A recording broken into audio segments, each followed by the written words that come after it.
Over the last few months in my comments section, I have had literally hundreds of you telling me I need to review the MAXFLI STRAIGHTFLI and the MAXFLI SOFTFLI golf ball because my viewers in America tell me that they are the best value golf balls available on the market today for average swing speed golfers of a mid to a high handicap. Well, as you can see, the good news is I've managed to import a sleeve of both of them from the US, and today I'm going to put them through their paces in a full through the bag test to see if you, the viewers, are actually correct.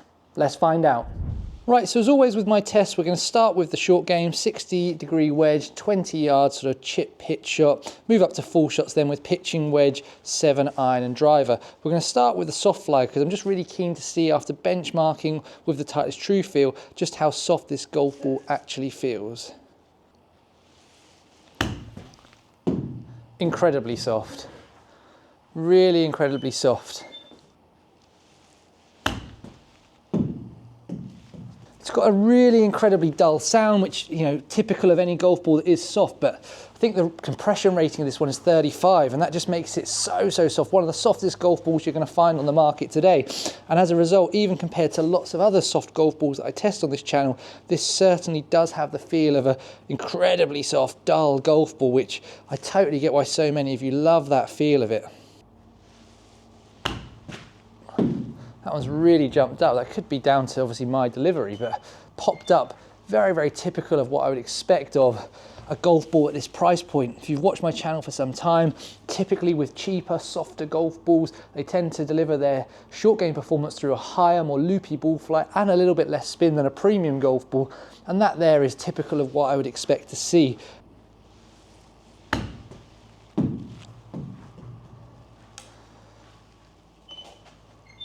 And look at that, when you hit the one that's exactly on that perfect sort of carry number that I'm looking for, just under that 20 yards, and you deliver it with a good kind of neutral face and path control and a really good steep angle of attack down on the ball, you then get that 4,100 a spin that it's definitely capable of doing. So expecting this to feel a little bit firmer, just based on what we know about compression ratings and alike.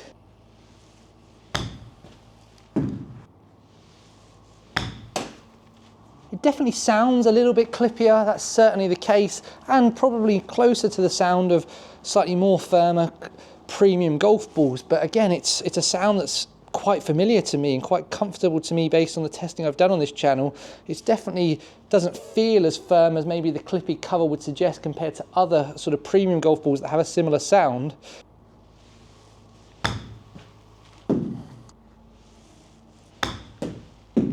Now, before we dive into the data, I've chosen to benchmark the MAXFLI golf balls against the Titleist TruFeel. The reason for that is recently on my channel I compared the 4 most popular budget-friendly golf balls, and the Titleist TruFeel was head and shoulders the best golf ball in that test. So in my opinion, if the MAXFLI golf balls can keep up with or better that golf ball throughout this test, particularly at their price point, they will have seriously impressed me. Now, if we start on the left-hand side, we can see that smash factors were high with both MAXFLI golf balls compared to that Titleist TruFeel, with the soft fly coming off the face slightly faster than the straight fly. The MAXFLI SOFTFLI was the highest spinning golf ball in this part of the test, and it nearly kept up with 3 times more expensive premium golf balls when I test them on the channel, whilst the straight fly kept up with the TruFeel, which I've always found to be a high short game spinning golf ball for a budget-friendly option. The MAXFLI SOFTFLI delivered ball flights also closer to what I usually see from a premium golf ball, whilst the straight fly delivered an incredibly high launching and looping ball flight, more than I'm used to seeing at this price point, as the TruFeel shows you a more accurate reflection of what I'm used to seeing. So if you need a little bit of help getting that ball in the air with your pitch shots, the straight fly could be a really good option for you. Due to that ball flight, the MAXFLI STRAIGHTFLI stopped quickest after 4.5 yards, with the soft fly coming in second at 5.2 yards. Now, if we compare this to the impressive TruFeel at 5.8 yards, you realise that you do get some really good short game performance with both MAXFLI golf balls. A strong start. Let's see how things continue up with the pitching wedge. Right, moving up to the pitching wedges, and the one thing I want to talk about at this point just quickly is the dimple pattern on both of these golf balls is quite interesting. This one here, the soft fly, has got kind of a mixture of larger and softer dimples. That isn't unusual, we see that on quite a lot of golf balls, but it just looks a little bit different when it's in your hand. I'll try and show you that on camera. And with the straight fly, that is very different to something I've seen before in terms of the patterns of how the small dimples and the large dimples are mixed in together, and they're claiming that it's that dimple pattern that helps to give it that straight fly in their robot testing. Ball speed's very good there. Spin rate's very good there.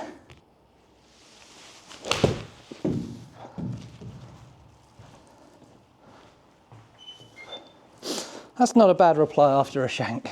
Feel at this part of the bag, exactly the same in that short game. It feels incredibly soft. It really doesn't even feel like the golf ball's there when you're making good contact with it. As long as you're missing the hosel, it feels absolutely great.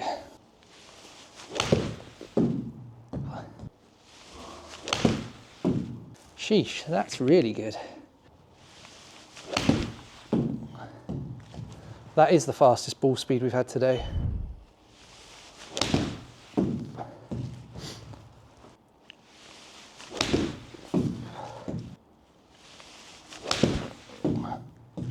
That's really, really nice. If I could deliver it like that all the time, wow, I'd be happy. Very nice, good speeds as well.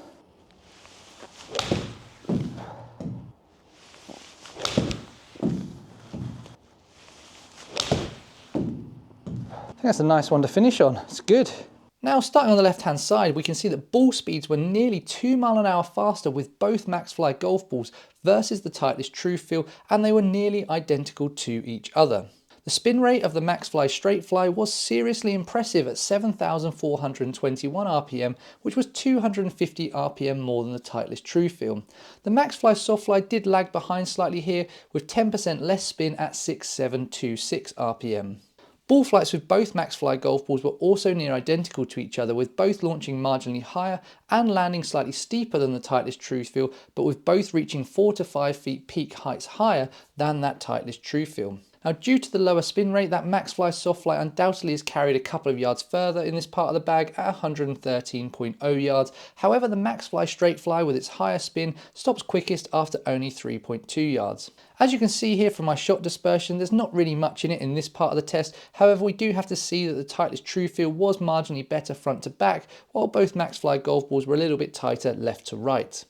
Another strong set of numbers from both MAXFLI golf balls, particularly that STRAIGHTFLI, which I like in this part of the test. Let's see how things continue with that 7-iron. Right, 7 irons with the SOFTFLI now.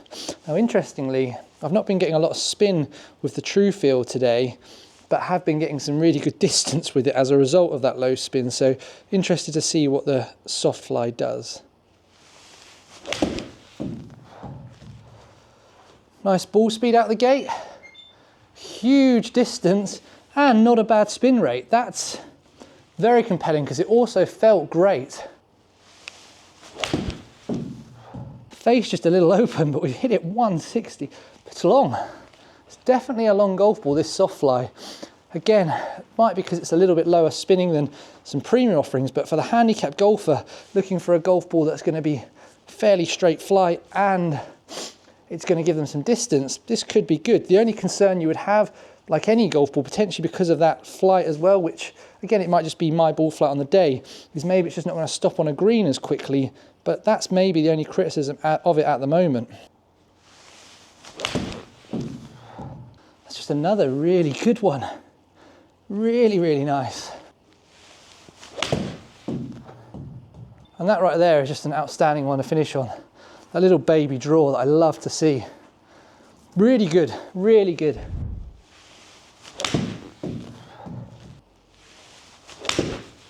Oh, started that one a bit right. That's a pull, that's why the ball speed's so high. Massive auto correction. Ha! There's the perfect one. A little baby draw that I just love to see. I will take that 159. We've got the spin above 4,200. We seem to be getting a slightly better flight with this one versus the SOFTFLI as well. I know that face is open, but 90 feet and over the 45 degree of land angle. In terms of direction, a great one to finish on. A little bit slower on my part, but we'll take it. Great in the irons. Again, as you can see on the left-hand side, the MAXFLI golf balls have seriously impressed me with their ball speeds that they generated, with the STRAIGHTFLI 1 mile an hour faster than the SOFTFLI and both marginally quicker than the TruFeel on the day. Spin rates are low versus premium golf balls, but the STRAIGHTFLI was the highest spinning on the day at 3755 RPM. However, the SOFTFLI, just like in that pitching wedge test, was about 10% lower spinning, but it was incredibly consistent. Ball flights with all three golf balls were very similar. However, the SOFTFLI was the lowest launching, flattest land angle, and lowest peak height, which with that low spin will make it hard to stop quickly on a green. Now, whilst that MAXFLI SOFTFLI was marginally longer through the air at 158.7 yards on average, the STRAIGHTFLI was the quickest to stop on the green in the test at 13.1 yards, whilst the SOFTFLI rolled out a further 1.9 yards for a total of 15 yards. Just as a quick FYI, when I test premium golf balls on TrackMan, I see circa 10 yards of rollout. On all cases, that's more than I usually see out on the golf course, but it just shows you how they compare against each other on the TrackMan device. Now, an interesting observation here is the MAXFLI STRAIGHTFLI has seriously impressed me in this part of the test, but it certainly doesn't help me override how inaccurate I am, because as you can see here, it was actually the worst golf ball left to right. However, all three golf balls were incredibly similar front to back, although I do think you can say the MAXFLI SOFTFLI was marginally better than the other two golf balls.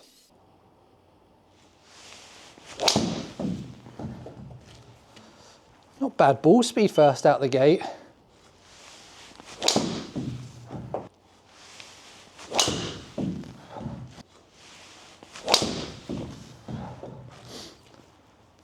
Fastest one yet. 240, like, as long as I can hit it. If you've seen my recent video where I was striving for a bit of extra distance, anything above 240 for me is very good on this. My best used to be 242 on this TrackMan.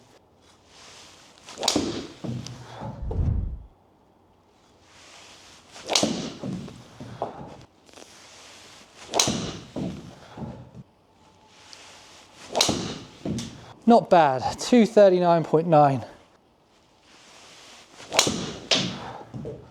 That's the one, look at that. Everything is great about that. That's the one I'm trying to hit. Look, wasn't the best one, but dead straight, right? 231, it's a great one to finish on.